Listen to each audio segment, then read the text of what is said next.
আসসালামু আলাইকুম সুপ্রিয় দর্শক, আরেকটি নতুন রেসিপি নিয়ে হাজির হয়েছি আপনাদের সামনে। আজকে আপনাদেরকে তৈরি করে দেখাবো স্পাইসি কোরিয়ান ফ্রাইড চিকেন। আর এই চিকেনটা কিন্তু একটু মিষ্টি একটু ঝাল হয়, খেতে কিন্তু ভীষণ মজার। আর এই স্পাইসি কোরিয়ান ফ্রাইড চিকেনটা তৈরি করা কিন্তু খুবই সহজ, খুবই অল্প সময়ে তৈরি করে নেওয়া যায়, আর খুব বেশি মশলাও লাগে না, ঘরে থাকা উপকরণ দিয়ে চটজলদি বানিয়ে ফেলা যায়। তো এর জন্য আমি এখানে রান নিয়ে নিয়েছি, আর চাইলে আপনারা মুরগির যে কোনো অংশ দিয়ে করতে পারেন। তো আমি রানটাকে দুই সাইড থেকে কেচিয়ে দিচ্ছি, আর কেচিয়ে দিচ্ছি এই জন্য কারণ রানের ভিতরে কিন্তু আপনার ব্লাড থাকে, সেটা কিন্তু বের হতে চায় না। আর এইভাবে কেটে নিলে আরেকটা সুবিধা হচ্ছে রানের একদম ভিতরের হাড় পর্যন্ত খুব দ্রুত সেদ্ধ হয়ে যায়। তো আমি কীভাবে কেটে নিচ্ছি দেখতেই পাচ্ছেন। তো আসলে আমি চিকেন ফ্রাইডটা যখন তৈরি করছিলাম তখন কিন্তু রাত প্রায় আপনার 10:30 বেজে গিয়েছিল, কারণ আমার বাচ্চারা বায়না করছিল এই চিকেনটা খাবে, এই জন্য তৈরি করে নিয়েছিলাম রাত্রেই। তো ভাবলাম আপনাদের সাথে শেয়ার করি।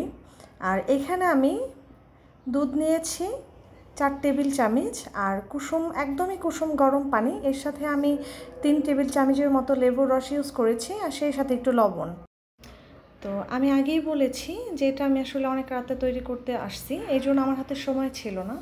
তো সময় না থাকার কারণে আমি 20 মিনিটের মতো ভিজিয়ে রেখেছি, কিন্তু আপনাদের হাতে যদি সময় থাকে সেই ক্ষেত্রে 1 ঘন্টার মতো ভিজিয়ে রাখবেন। এতে করে দেখবেন রানের ভিতরে যে ব্লাড সেগুলো কিন্তু একদম বের হয়ে আসবে। তা আমি 20 মিনিট পরে এখন চিকেনগুলোকে খুব ভালো করে পানি দিয়ে ধুয়ে নেব। তো আমি ভালো করে ধুয়ে পানিটা ঝরিয়ে নিয়েছি। তো দিয়ে দিলাম স্বাদ অনুযায়ী লবণ। আর যেহেতু এটা স্পাইসি হবে সেই ক্ষেত্রে আমি শুকনো লঙ্কার ফাঁকিটা একটু বেশি দিলাম। এখানে আমি প্রায় 2.5 টেবিল চামচের মতো শুকনো লঙ্কা দিয়েছি। দিয়ে দিলাম 1 চামচ আদা রসুন বাটা।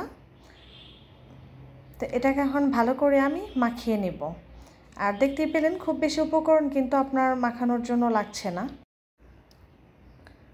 তো আমি উল্টে পাল্টে ভালো করে মশলাগুলো চিকেনের সাথে মাখিয়ে নিচ্ছি। তো এখন চিকেনটাকে আমি কোট করে নিব। এখানে ময়দা দিয়ে কোট করে নিচ্ছি, আর ময়দার সাথে আমি 3 টেবিল চামচের মতো কর্নফ্লাওয়ার নিয়ে নিয়েছি। তো আমি এক এক করে সবগুলো চিকেন কোট করে নিচ্ছি।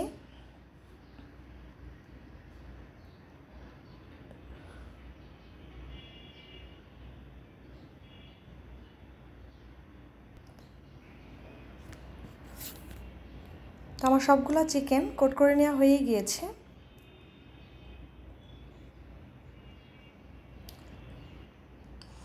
এখন আমি চিকেনটাকে তেলে ভেজে নিব। আর আমি আগে থাকতেই ফ্রাই প্যানে তেল দিয়ে রেখেছিলাম। তো তেলটা যখন নাকি দেখবেন যে আপনার বেশ খানিকটা গরম হয়ে গিয়েছে, ওই পর্যায়ে কিন্তু চিকেনটা দিয়ে দিতে হবে। আর চিকেনটা যখন দিবেন তখন কিন্তু চুলার আঁচটা মিডিয়ামের থেকে একটু হাই থাকবে। তা আমি উল্টে দিচ্ছি এক পিঠ। আর এক পিঠ যখন উল্টানো হয়ে যাবে ওই সময় কিন্তু চুলার আঁচটা আবার মিডিয়ামের থেকেও একটু কম করে দিতে হবে। এতে করে আপনার চিকেনটা খুব ভালো সিদ্ধ হয়ে যাবে এবং ভাজাটাও কিন্তু খুব সুন্দর হবে। আর যদি হাই ফ্লেমে চিকেনটা ভাজা হয় তাহলে সেক্ষেত্রে দেখা যাবে যে চিকেনটা ভিতর থেকেও সেদ্ধ হচ্ছে না, আর আপনার উপরে যে কোটটা সেটা কিন্তু পুড়ে যাবে।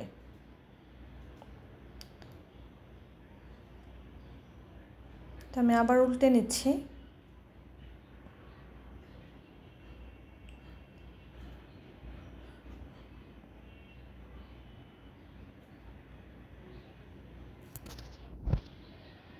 তো আমার ভেজে নেওয়া হয়ে গিয়েছে। তো আমি এক এক করে চিকেনগুলো উঠিয়ে নিচ্ছি। আর চিকেনগুলো আমি কেমন করে ভেজে নিয়েছি নিশ্চয়ই দেখতে পাচ্ছেন। এর চেয়ে বেশি কড়া করে ভাজতে যাবেন না, তাহলে কিন্তু আপনার স্পাইসি ফ্রাইড চিকেনটা খেতে কিন্তু ভালো লাগবে না। তো আমি এক এক করে সবগুলো উঠিয়ে নিচ্ছি। তো আমার সবগুলো উঠানোই হয়ে গিয়েছে। তো এই পর্যায়ে আমি এখানে আরও একটি প্যান বসিয়ে নিচ্ছি। তো প্যানের মধ্যে আমি দিয়ে দিচ্ছি বাটার।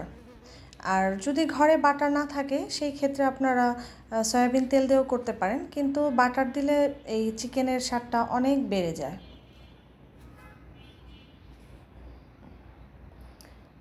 তো বাটারটা গলে গেলে এর মাঝে আমি দিয়ে দিব রসুন কুচি, আর রসুন কুচিটাকে একটু ব্রাউন করে ভেজে নিতে হবে। আর বাটারের সাথে যখন রসুন কুচিটা ব্রাউন করে ভেজে নেবেন, এটার যে স্মেল খুবই ভালো লাগে। তো এর মাঝে আমি দিয়ে দিচ্ছি চিলি সস আমি এখানে 3 টেবিল চামচের মতো দিয়েছি। আর সেই সাথে দিয়ে দিলাম 1 টেবিল চামচ টমেটো সস।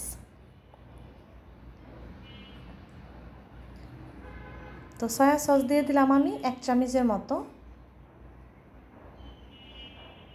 আর এই মশলাগুলোকে কিন্তু আপনার খুব বেশি ভাজার প্রয়োজন নেই, জাস্ট একটু নেড়ে চেড়ে এর মাঝে আপনার চিকেনটা দিয়ে দিতে হবে। আর এই সময় কিন্তু চুলার আঁচটা মিডিয়ামের থেকেও কম থাকবে। আর চুলার আঁচটা যদি এই সময় বাড়ানো থাকে তাহলে কিন্তু আপনার এই সসগুলো খুব দ্রুত টেনে একদম শক্ত হয়ে যাবে। তো আমি চিকেনটা দিয়ে দিলাম। তো এখন এটাকে আমি হালকা হাতে মিশিয়ে নিব। আর অনেকেই সসের মধ্যে দেখা যায় যে আপনার মধুটা ইউজ করে, কিন্তু আমি মধুটা আসলে সাথে ইউজ করব না, ওঠানোর একটু আগে ইউজ করব। তো এখানে আমি মধু দিয়ে দিলাম 1 চামচের মতো। আর চাইলে এখানে আপনারা চিনিও দিতে পারেন, আবার সুগার সিরাপটাও দিতে পারেন। তো আমি মধুটা দিয়ে একটু উল্টে পাল্টে নেব।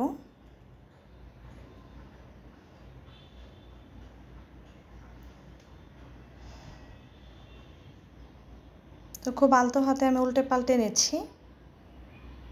তো চিকেনটা আমার হয়ে গিয়েছে, এখন আমি নামিয়ে ফেলবো, আপনাদেরকে সার্ভ করে দেখাচ্ছি। তো এটা আমার হয়ে গিয়েছে Korean spicy sweets fried chilli chicken recipe.